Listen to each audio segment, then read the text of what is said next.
Hello, dear students. Today we are solving a question that is related to speed of sound in air. The question is, when temperature of an ideal gas is increased by 800 Kelvin.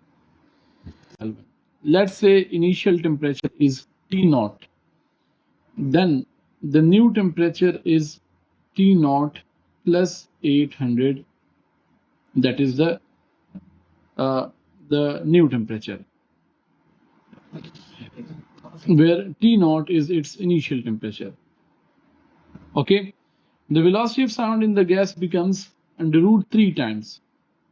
If its initial velocity is v naught, then the new velocity becomes under root 3 v naught.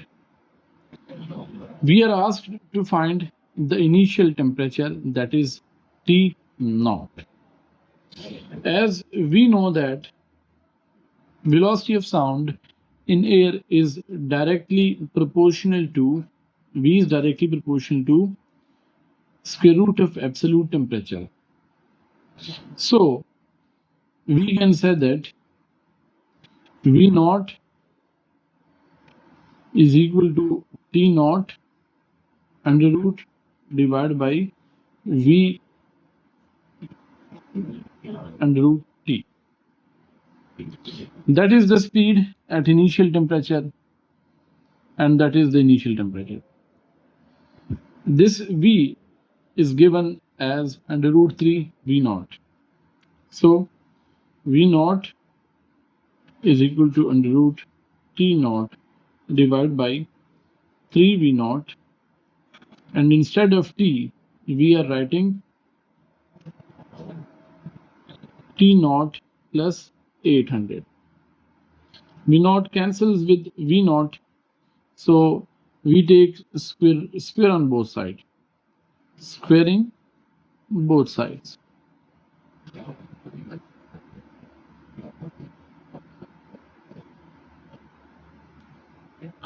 That is